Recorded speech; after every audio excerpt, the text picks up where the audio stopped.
Welcome to our community. Susie Thomas with you this morning, and we are talking camping today. We're visited by Adria Bergeron and Bill Stewart. Adria is from the Muskingum Watershed Conservancy District, and Bill from General RV. Good morning to both of you. Good morning. So camping, the temperatures are a little cooler. How popular is it right now? What kind of a summer did you have? It was extremely hot out this summer, but the cooler weathers, I think, is actually helping people now. They can use their RVs and go out and have a good time, turn the furnace on, and enjoy the weather. What is RV season? RV season runs, you can actually use them pretty much all year round. Just try to keep it for anything from under 20 degrees below zero or 20 degrees above zero, I say.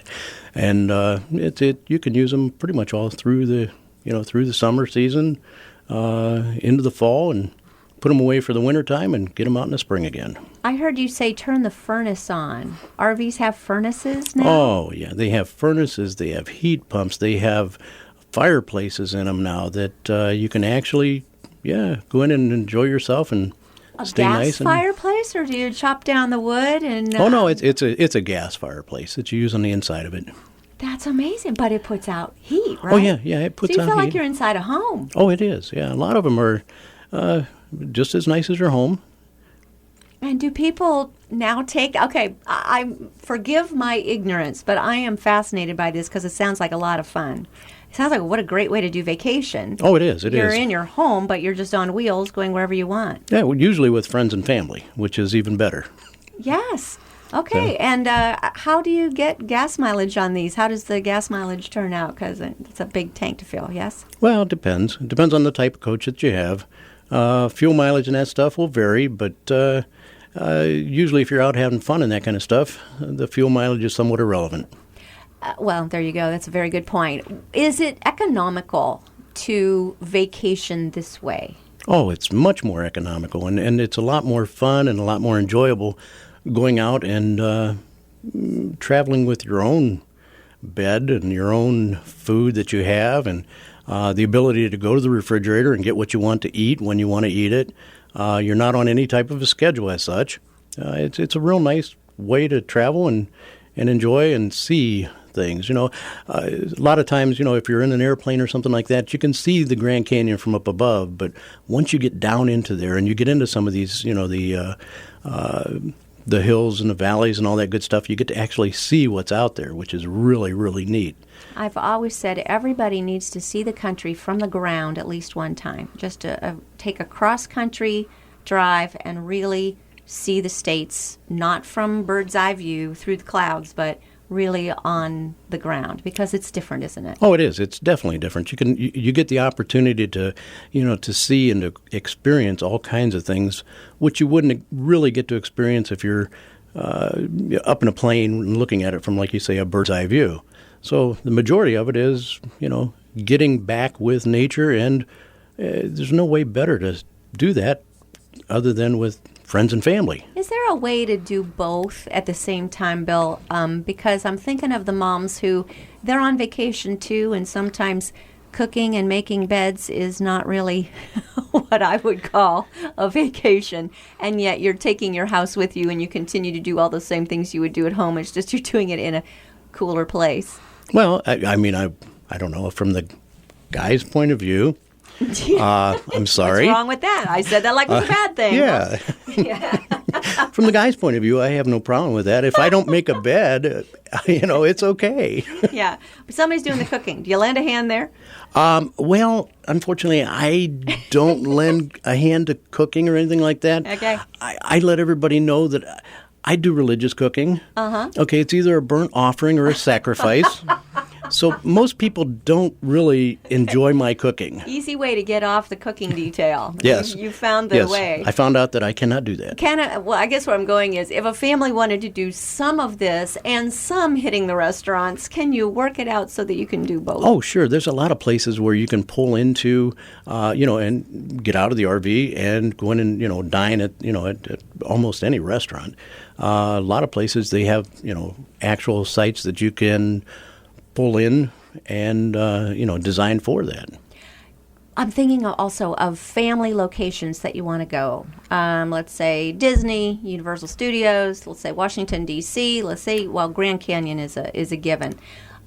Can you usually find parks for recreational vehicles at most of these places? Oh, absolutely. A lot of the national parks and that stuff, all you would need to do is call in advance and reserve, a place for your RV. Highly recommended that if you do that, suggest that, you get what they call a pull-through. So it's a lot easier to get in and get out of the actual site. And that's a lot more easier and a lot more fun. And they do make camping sites all over the United States. We're speaking with Bill Stewart from General RV. We're going to get to Adria Bergeron in just a second because she is from the Muskingum Watershed Conservancy District. Obviously, they've got a lot in common.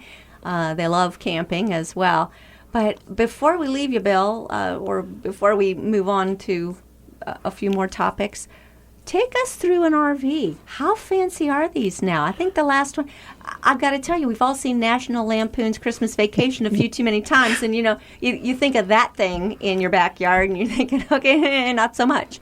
But these sound much more livable. Well, yeah, they are. Going through an RV and everything like that, basically what you need to do is just take a look around your house. Anything that you see in your house, they got, carpeting. They've got ceilings, they got walls, they've got, couches, they got refrigerators, they've got microwaves, convectionary microwaves. Some of them even have dishwashers in them now. They got washer dryers in them. They're pretty much loaded up with everything that you can see in your house right now. Are you kidding me? Oh, you no. have a washer and a dryer in your RV. It's possible you could have one, yes. So people could virtually live in these. You could just take them to warmer weather states during the... am I right here? You could live in this full-time, year-round, just park it someplace new. We have a lot of people that do that, though. We call them snowbirds. They're when the winter starts coming around here, they head south. And when it gets warmer up in this area, they come back up to the northern states. It's very, very, very popular. It's not something that's totally unheard of because of all the goodies and the amenities that go into an RV. Now, this is a little bit different than what we're talking about. It's not like a trailer, and I'm sure this is not the correct term anymore, but I think of a trailer park. That's probably not even a politically correct term anymore. But we're talking about something else with a recreational vehicle. Like a campground, yes. A campground. And right. How does the living facility of what you're talking about differ from like what a trailer would be? Well, they're easier. A mobile home. A mobile home, yes. The biggest difference is that these are pulled behind, whether it be a travel trailer, a fifth wheel, a fold down, and some of the motor homes and that stuff. That's what we pretty much go into that area, so that those are units that can be pulled, moved, and used around the country. The mobile homes more or less get into wider base and permanently parked. Mm-hmm. We highly encourage that you hop in these things and go and have a good time. General RV is located where? General RV is located at 3063 Greensburg Road. That's in North Canton, which is right up by the Akron-Canton Airport. Mm-hmm. If you get off at the Akron-Canton Airport exit, turn to your right, go until you come to the circle, turn your right again, and we're right there. So all you got to do is remember right. We're right there. That's all you got to do. And how's business? Business has been awesome. In fact, we're in the process right now of doing an expansion to our business because we are continually growing. We have 11 different locations all over the United States. We have one in Utah, one in Chicago, 2 in Florida, 6 in Michigan, and obviously the one in North Canton, which helps us to serve you better, across the United States. We're family owned and operated. And it's really a neat business to be in. You must love it. Oh, I do. And you actually use your product. Oh, yeah. We get the opportunity to go out and use these things. And you have to, so that you can do testimony about it, right? Well, you have to. That's right. What's your favorite place you've been? Favorite camping trip you've gone on? The favorite camping trip was up to the New England states in a Class A motorhome. It was in the fall. about this time of the year. I had my wife, I had, my kids with me at that time. We went up through the mountains, and there was a couple places where you could pull off and you just stop. And it was just amazing, just beautiful. You see the land, you see the landscape, you see, all the good things that are out there. It was just an awesome time. Do you find that the kids now, I'm guessing you said at the time, so they're grown now? Oh, yeah. Are they campers? Well, they go out with me once in a while. They still enjoy going out camping. It was something that we formed at a very young age, and it formed great memories. And that's pretty much what it's about, is forming memories with your kids and your children and or your wife, so that you have memories that will go on forever. You're talking about a lot of people in close quarters, ways to do nice family memories when you're all in those close quarters, because you don't always have a beautiful day. Sometimes it's raining out and you are stuck in a camper. This is true. And there's a lot of things that you can do in a camper or an RV as you're camping. I mean, it may just be something that most people don't do. They might just sit down and play a game together. Yeah. They might spend some time together with each other. Is it always going to be enjoyable? It should be, but once in a while, you have those times. People are people. Right. But even at that, you're creating a memory. Do you remember when? That's the important thing. I just love this. Who is a good family to do this? What is define for me a camping family. A camping family would be anybody that wants to go out and enjoy life and have fun. Well, boy, true words were never spoken. All right, well, that sounds pretty good. We want to introduce you now to Adria Bergeron. She is from the Muskingum Watershed Conservancy District. Good morning, Adrian. Good morning. You've been hearing everything that Bill's been saying, and I see you nodding your head a lot and shaking your head no quite a bit as far as with the cooking thing. Yes. Wrong answer. Sorry. Are you a camper? Adria. Yes, actually I am. Yes. And you can affirm what he's been saying as far as I do, absolutely. That experience of bringing family together in ways that you can't quite do when you're all off in your own corner of renting a larger facility, say. Well, not only that, but I'm at the stage of my life where my children are still young. I have an 8-year-old son and a 5-year-old daughter. So our lives are extremely busy. We are baseball, dance, all that kind of stuff, and going a million miles a minute. So when we have an opportunity to get out to the camper and kind of do those things, it's family time that's not being distracted by the laundry or the things that might be at home, So it's a time that we're spending there with the kids. The TV's not on. We do not have a TV at our camper, which nowadays you certainly can. But,